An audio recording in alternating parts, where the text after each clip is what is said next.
Anton Chekhov, The Fish. A summer morning. The air is still. There is no sound but the churring of the grasshopper on the river bank, and somewhere the timid cooing of a turtle dove. Feathery clouds stand motionless in the sky, looking like snow scattered about. Gerasim, the carpenter, a tall gaunt peasant, with a curly red head and a face overgrown with hair, is floundering about in the water under the green willow branches, near an unfinished bathing shed. He puffs and pants, and blinking furiously is trying to get hold of something under the roots of the willows. His face is covered with perspiration. A couple of yards from him, Lubim, the carpenter, a young hunchback with a triangular face and narrow Chinese-looking eyes, is standing up to his neck in water. Both Gerasim and Lubim are in shirts and linen breeches. Both are blue with cold, for they have been more than an hour already in the water. "But why do you keep poking with your hand?" cries the hunchback Lubim, shivering as though in a fever. "You blockhead! Hold him, or else he'll get away, the anathema! Hold him, I tell you!" "He won't get away. Where can he get to? He's under a root," says Gerasim in a hoarse, hollow bass, which seems to come not from his throat, but from the depth of his stomach. "He's slippery, the beggar, and there is nothing to catch hold of." "Get him by the gills, by the gills!" "There is no seeing the gills." "Stay, I've got hold of something. I've got him by the lip. He's biting, the brute." "Don't pull him out by the lip, don't, or you'll let him go." "Take him by the gills, take him by the gills." "You've begun poking with your hand again. You are a senseless man, the Queen of Heaven forgive me. Catch hold." "Catch hold," Gerasim mimics him. "You're a fine one to give orders. You'd better come and catch hold of him yourself, you hunchback devil. What are you standing there for?" "I would catch hold of him if it were possible. But can I stand by the bank, and me as short as I am? It's deep there." "It doesn't matter if it's deep. You must swim." The hunchback waves his arms, swims up to Gerasim, and catches hold of the twigs. At the first attempt to stand up, he goes into the water over his head and begins blowing up bubbles. "I told you it was deep," he says, rolling his eyes angrily. "Am I to sit on your neck or what?" "Stand on a root. There are a lot of roots like a ladder." The hunchback gropes for a root with his heel, and tightly gripping several twigs, stands on it. Having got his balance and established himself in his new position, he bends down, and trying not to get the water into his mouth, begins fumbling with his right hand among the roots. Getting entangled among the weeds and slipping on the mossy roots, he finds his hand in contact with the sharp pincers of a crayfish. "As though we wanted to see you, you demon!" says Lubim, and he angrily flings the crayfish on the bank. At last his hand feels Gerasim's arm, and groping its way along it, comes to something cold and slimy. "Here he is," says Lubim with a grin. "A fine fellow." "Move your fingers, I'll get him directly, by the gills." "Stop, don't prod me with your elbow." "I'll have him in a minute. Only let me get hold of him." "The beggar has got a long way under the roots. There is nothing to get hold of. One can't get to the head. One can only feel its belly. Kill that net on my neck, it's stinging."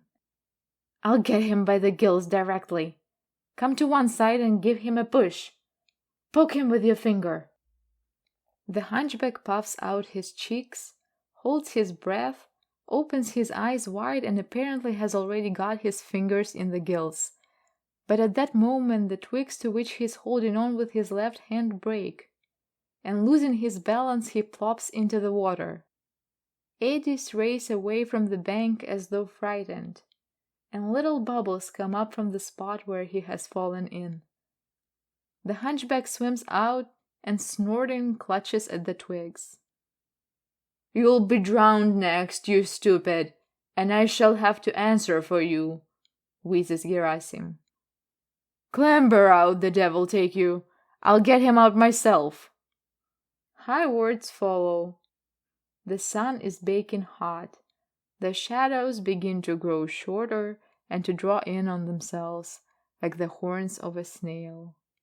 The high grass warmed by the sun begins to give out a strong, heavy smell of honey. It will soon be midday, and Gerasim and Lubim are still floundering under the willow tree. The husky bass and the shrill, frozen tenor persistently disturb the stillness of the summer day. "Pull him out by the gills! Pull him out! Stay, I'll push him out! Where are you shoving your great ugly fist? Poke him with your finger, you pig face! Get round by the side! Get to the left, to the left! There is a big hole on the right! You'll be a supper for the water devil! Pull it by the lip!" There is the sound of the flick of a whip. A herd of cattle driven by Yefim the shepherd saunter lazily down the sloping bank to drink. The shepherd, a decrepit old man with one eye and a crooked mouth, walks with his head bowed, looking at his feet. The first to reach the water are the sheep, then come the horses, and last of all the cows. "Push him from below!" he hears Lubim's voice. "Stick your finger in! Are you deaf, fellow, or what? Phew!" "What are you after, lads?" shouts Yefim. "An eel-pout! We can't get him out. He's hidden under the roots. Get round to the side, to the side!" For a minute Yefim screws up his eye at the fisherman. Then he takes off his bark shoes, throws his sack off his shoulders, and takes off his shirt. He has not the patience to take off his breeches, but making the sign of the cross, he steps into the water, holding out his thin, dark arms to balance himself. For 50 paces he walks along the slimy bottom. Then he takes to swimming. "Wait a minute, lads!" he shouts. "Wait! Don't be in a hurry to pull him out, you'll lose him. You must do it properly." Yefim joins the carpenters, and all three, showing each other with their knees and their elbows, puffing and swearing at one another, bustle about the same spot. Lubim the hunchback gets a mouthful of water, and the air rings with his hard, spasmodic coughing. "Where's the shepherd?" comes a shout from the bank. "Yefim, shepherd, where are you? The cattle are in the garden. Drive them out of the garden."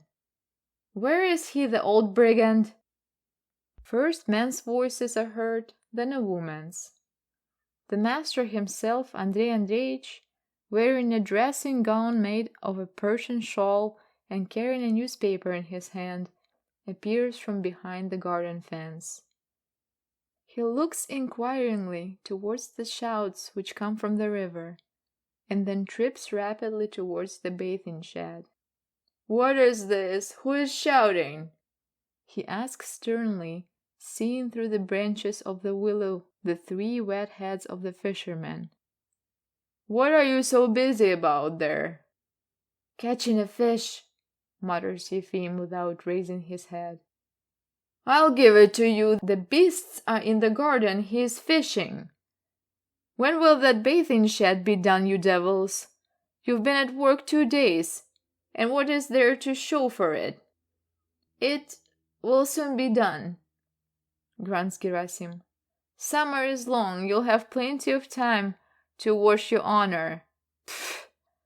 We can't manage this eel-pout here anyhow. He's got under a root and sits there as if he were in a hole and won't budge one way or another." "An eel-pout?" says the master, and his eyes begin to glisten. "Get him out quickly, then. You'll give us half a ruble for it presently if we oblige you. A huge eel-pout, as fat as a merchant's wife. It's worth half a ruble, your honor, for the trouble." "Don't squeeze him, Lubim, don't squeeze him, you'll spoil him. Push him up from below. Pull the root upwards, my good man. What's your name? Upwards, not downwards, you brute. Don't swing your legs." 5 minutes pass, 10. The master loses all patience. "Vasily!" he shouts, turning towards the garden. "Vaska! Call Vasily to me." The coachman Vasily runs up. He is chewing something and breathing hard. "Go in the water," the master orders him. "Help them to pull out that eel-pout. They can't get him out." Vasily rapidly undresses and gets into the water. "In a minute, I'll get him in a minute," he mutters. "Where's the eel-pout? We'll have him out in a trice. You'd better go, Yefim. An old man like you ought to be minding his own business instead of being here. Where is that eel-pout?" "I'll have him in a minute. Here he is." "Let go." "What's the good of saying that? We know all about that. You get it out." But there is no getting it out like this. One must get hold of it by the head. "And the head is under the root. We know that, you fool." "Now then, don't talk, or you'll catch it, you dirty cur." "Before the master to use such language," mutters Yefim. "You won't get him out, lads. He's fixed himself much too cleverly." "Wait a minute, I'll come directly," says the master, and he begins hurriedly undressing. 4 fools and can't get an eel-pout."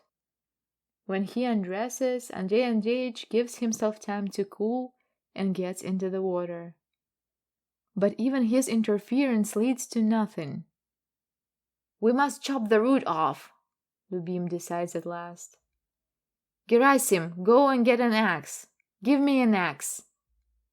"Don't chop your fingers off," says the master when the blows of the axe on the root under water are heard. "Yefim, get out of this. Stay, I'll get the eel-pout. You'll never do it." The root is hacked a little. They partly break it off, and Andrei Andreevich, to his immense satisfaction, feels his fingers under the gills of the fish. "I'm pulling him out, lads. Don't crowd round.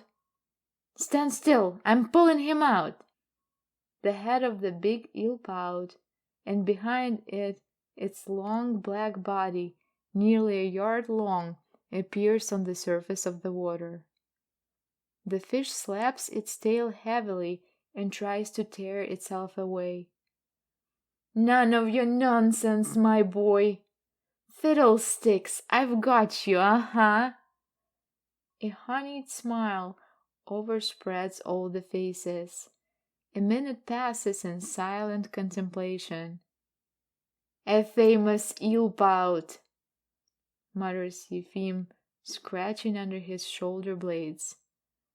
"I'll be bound it weighs 10 pounds.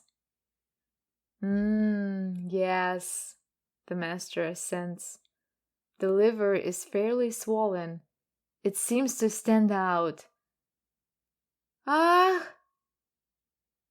The fish makes a sudden, unexpected upward movement with its tail, and the fishermen hear a loud splash. They all put out their hands, but it's too late. They have seen the last of the eel-pout.